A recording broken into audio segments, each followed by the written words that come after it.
Hello everybody and welcome to a part 1 of a short retrospective series where I will be taking a look at the 3 major Sonic collections, or at least the 3 major ones that I own and know about.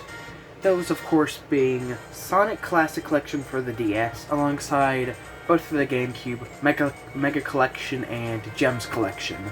I won't be covering things like Mega Collection Plus, number 1, because I've never played them, and number 2, just because it's just Mega Collection again, and there really aren't that, outside of, like, Ultimate Genesis Collection or something. I want to focus entirely on Sonic Collections because Sonic Origins is coming out this month.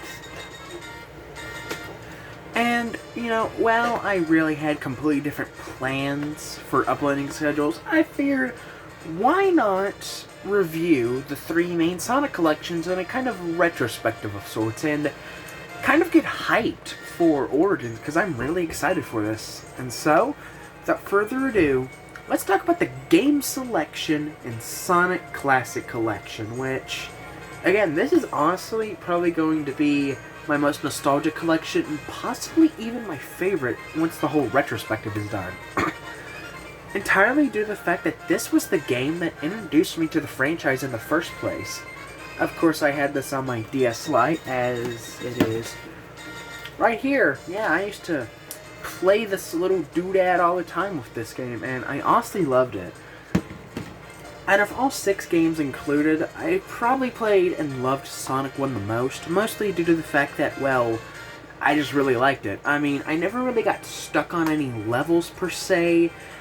I just never really beat it out of not really caring.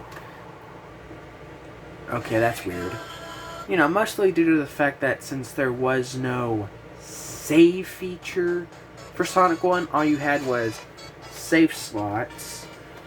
As for I would show an example, but I could still show an example. See, as we have here, all you had were save slots that you could use, and it was only one of them. So, like, if I tap load right now, Labyrinth Zone. How joyful! And that was basically how I spent the most of my time playing Sonic 1. I would get to, like, Marble Zone or something, and then I'd kind of quit either because I wasn't too serious. I was just having fun. I preferred Green Hill over Marble Zone. But the farthest I'd ever got would be to, and where I would actually struggle was Spring Yard Zone Act 3 with the boss of that zone. That is where I would actually struggle and give up if I was being serious on playing through the game and beating it. Sonic 2, on the other hand, my playthroughs always ended at Chemical Plant because the drowning section, and if I did get past the drowning section somehow, I would always game over at the boss, or if I somehow passed it, I would then end up just dying in Aquatic Ruin Zone to drowning.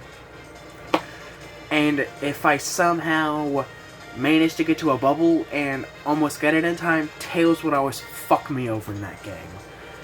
A different story when it comes to Sonic 3. I'd always end at Hydro City Zone. Almost called it Hydrocity. The wrong pronunciation.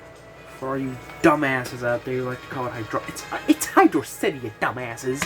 That's how I always read it as a kid. Fuckers. Anyways, yeah, my playthroughs would always end there. Sonic and Knuckles, I'd rarely even beat Mushroom Hill Zone. I'm being completely honest. I'd rarely even beat the first act.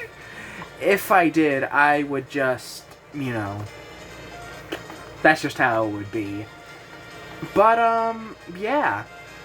That's mostly my history with this game, and taking a look at the game selection here, most obviously we have Sonic 1, Sonic 2, Sonic 3, Sonic and Knuckles. Those are the typical offenders for a Sonic collection, or just any Sega collection in general.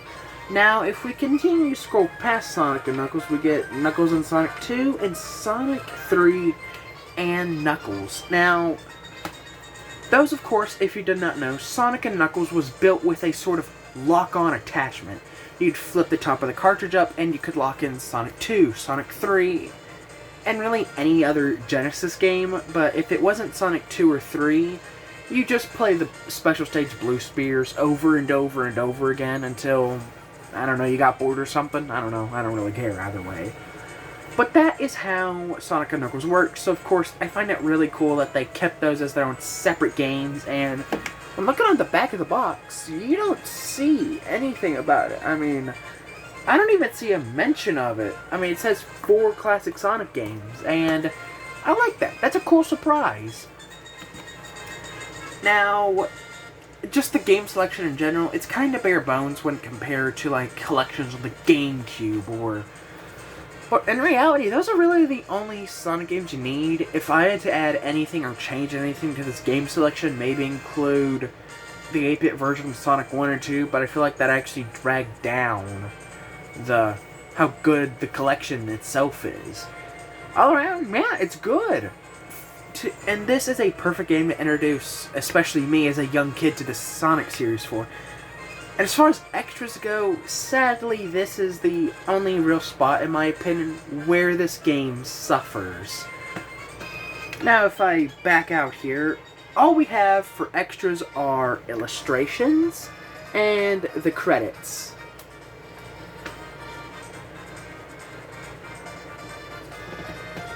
Yep, those are credits, alright. What about illustrations? What do we got there? Oh, it's just fucking pictures. How lovely. This is content. But in all seriousness, I do really like some of these illustrations. It's cool. Especially how some of these for, like, Sonic Drift and Sonic Drift... Oh, it was only for Drift 1. Some illustrations for, like, the Japanese box art of Sonic Spinball with Sonic in a ball here in this one. But other than that, that was really it with the illustrations. And it was mostly just variations of Sonic doing a Sonic thing. But one thing I will give this game massive praise for is just how memorable it is. Like, again, it could be due to the nostalgia, but this song that I've had playing this entire video, I just love it. I mean, just listening to it. Ah, chef's kiss, damn you. It's just amazing. And even then, again, it's probably due to nostalgia why I remember this game so fondly and so much over any other Sonic collection. And that's the thing with collections. The memorability about the collection itself, you're going to remember the games, but you're not necessarily going to remember them because of the collection. I remember these games and these collection because of this music, the credits, the illustrations. I remember all of this, reading the descriptions and learning how stuff like the Barrel of Doom works off the bottom screen. I loved it. This was amazing as a kid, and that brings me to the emulation, and might I just say, now, this is some damn good emulation, and very rarely do you see a collection where it's like ported natively to the hardware. And these aren't remastered versions like what we're getting with Origins. These are straight up just an emulator Sega made to run these 6 games. Yeah, I'm saying 6. Even though in reality it's only really 3, maybe 4. But, again, this is amazing. It's a good collection. It's solid. I just feel like there's a small lack of content, and as far as replayability goes, it's really good. I mean, it's Sonic 1, 2, and 3. How could you go wrong with this? If they just had more unlockables, like if all the illustrations you had to unlock by completing challenges, or playing so many hours in the game, or to unlock Knuckles in Sonic 2 and Sonic 3 Knuckles, you had to play through Sonic 3, Sonic and Knuckles, and Sonic 2 for a certain amount of time. That would be cool. Or if we could unlock Blue Spears, that would be cool. Sonic CD, the 8-bit games, anything would be so much cool to have in this, but I am satisfied with this collection. This is a damn good collection, and in my opinion, not only because this is the way how I was introduced to it, but this is the best way to introduce anybody to the Sonic series. If there's somebody out there who's a naysayer and says, oh, Sonic's just a game for kids, hand them this. Take a DS, pop the game in there, and say, here you go, you stupid bitch. And just see their face light up and curious about everything. Of course, I didn't really become a big Sonic fan off this game. This was the game that introduced me to the series. Now, if you want to make somebody a Sonic fan, might I recommend these 3 games. This is the sign you're a Sonic fan right here. When you play Sonic Heroes and have something positive to say, or just playing any 3, nope, don't do that, or just playing any of these 3 games in general, yeah, these will make them Sonic fans. But if you want to start somebody on the Sonic series and at least have them as a casual player, checking out the new games if it looks good to them, give them Classic Collection. And really, the only place to go from here is up. Like, add more games, add more cool extras. This game's an 8 out of 10. Solid 8 out of 10. Could I give it more? Yeah, but that involved it having more content. Now, if it had the 8-bit version of Sonic 2, that's a 4 out of 10.